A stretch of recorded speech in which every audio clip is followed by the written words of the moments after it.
करते रहें। साधना करते हैं, अगर हमारी वाणी तीखी है, हमारी वाणी बोली ठोली मारने की है, हमारी वाणी झूठी है, हमारी वाणी दूसरे को दुख देने वाली है, तो उसकी साधना करना। शरीर आलसी है, प्रमादी है, सेवा नहीं करता है, उसकी साधना करना। वचन जो वाणी है नाम का सिमरण नहीं करती, उसकी साधना करना। कानों में लोगों की निंदा चुगली सुनने की आदत है, उसकी साधना करना। हाथों से सेवा करना, परोपकार करना, दान देना और पैरों से शुभ कर्म में जाना, ये सब साधना कहते हैं इसको। तो वचन की साधना हम लोगों ने कई बार पढ़ा है। महाराज ने कहा है कि अभिमानी के वचन में बसते वैर विरोध, आत्मश्लाघा अधि कर द्वेष कलह अति क्रोध। जो अहंकारी आदमी है, किसी को धन का अहंकार होता है, किसी को हुकूमत का अहंकार होता है, किसी को जन का अधिकार होता है, तो अहंकार तो सब बुरे हैं। तो महाराज ने कहा है कि अभिमानी के वचन में बसते वैर विरोध। जो अहंकारी आदमी होती है उसकी निशानी ये है कि उसके वचन जो होते हैं बड़े कठिन होते हैं, करड़े होते हैं, वैर विरोध वाले होते हैं, अहंकार से भरे होते हैं। द्वेष कलह अति क्रोध, द्वेष में होता है, क्रोध वाला होता है। अभिमानी फूला फिरे, अहंकार का भार, भारी कंधों पर लिए लांग विनय की कार। जो नम्रता है, जो मिठास है, जो झुकना है, उसकी हद को वो लांग जाता है। और अभिमानी फूला फिरे, अहंकार का भार, अहंकार का भार लेके फूला फिरता है, अपने आप को बड़ा मानता है, अपने आप को शक्तिशाली हुकूमत वाला मानता है। इसलिए कहा है कि वो भारी कंधों पर लिए लांग विनय की कार, अपने कंधों पर अभिमान का बोझ लेके फिरता है और विनय की हद को लांग जाता है। अति मानी जन अधम है, अति निंदक अति नीच, मिथ्या मान बढ़ाई के पड़ा कीच के बीच। उसको ये पता नहीं है कि तू मान बढ़ाई के और निंदा के कीचड़ में फंसा हुआ है। सारा जिस्म तो कीचड़ में अपना भिगो रहा है। तू तो अपने आप को बड़ा मानता है, लेकिन ये समझ ले कि भगवान के दरबार में अतिमानी जन अधम है। परमेश्वर के दरबार में जो बड़ा अहंकारी है वो बहुत अधम माना जाता है। और अति निंदक अति नीच, जो निंदा करने वाला है वो अति नीच माना जाता है। क्यों कि मिथ्या मान बढ़ाई के पड़ा कीच के बीच। मिथ्या मान बढ़ाई में पड़ा है। 4 दिन की चांदनी है, साथ किसी ने जाना नहीं।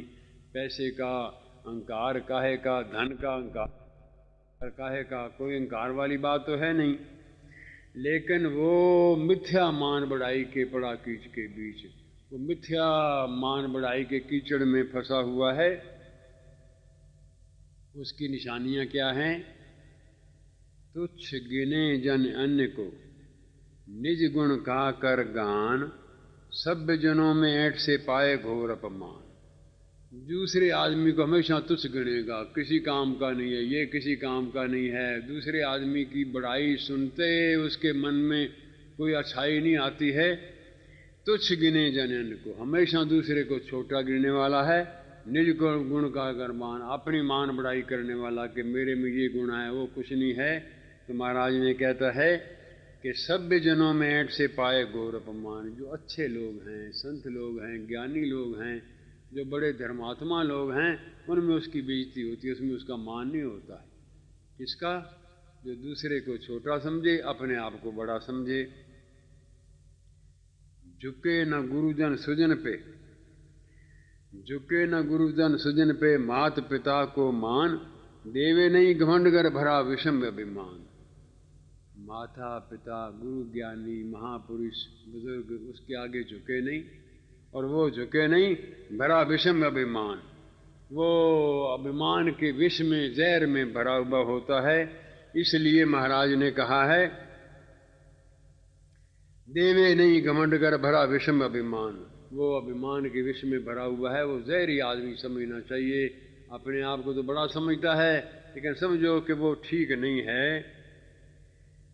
साधो तजिए मान को, कर साधन सुखकार, हित मित सुमृदु वचन को बोलिए साथ प्यार।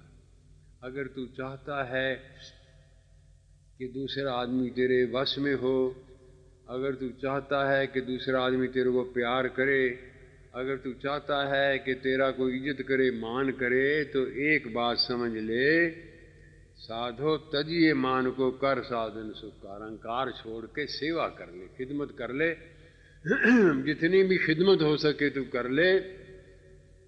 और फिर ये हितमित सुमृदु वचन को बोलिए साथ प्यार। बड़े मीठे वचन से, प्यारे वचन से अगले को वश में करना होता है।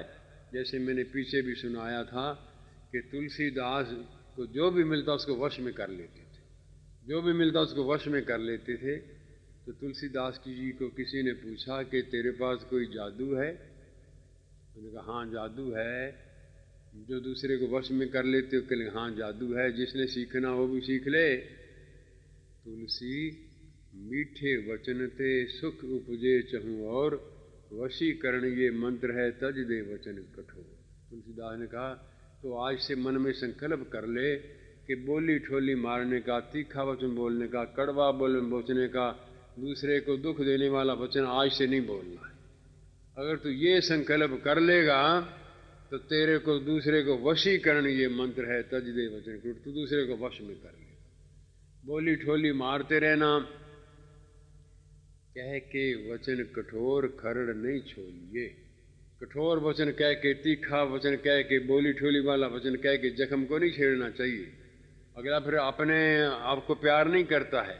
लेकिन महाराज ने कहा है कि साधो तजिए मान को, कर साधन सुखकार, हितमित सुमृदु वचन को बोलिए साथ प्यार।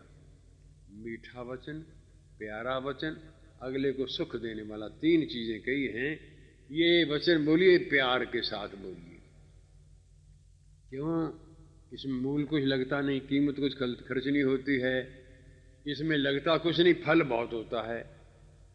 प्रिय वचन से पूजिए, सुजन समागत जो, हींग लगे ना फटकड़ी, रंग भी चोखा। लगता कुछ है नहीं, कुछ कीमतें नहीं देनी पड़ती है, लेकिन रंग बहुत ज्यादा पड़ता है। कैसे?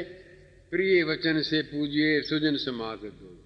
बहुत प्यारे वचन से अगले की पूजा करना, शब्दों से पूजा करना।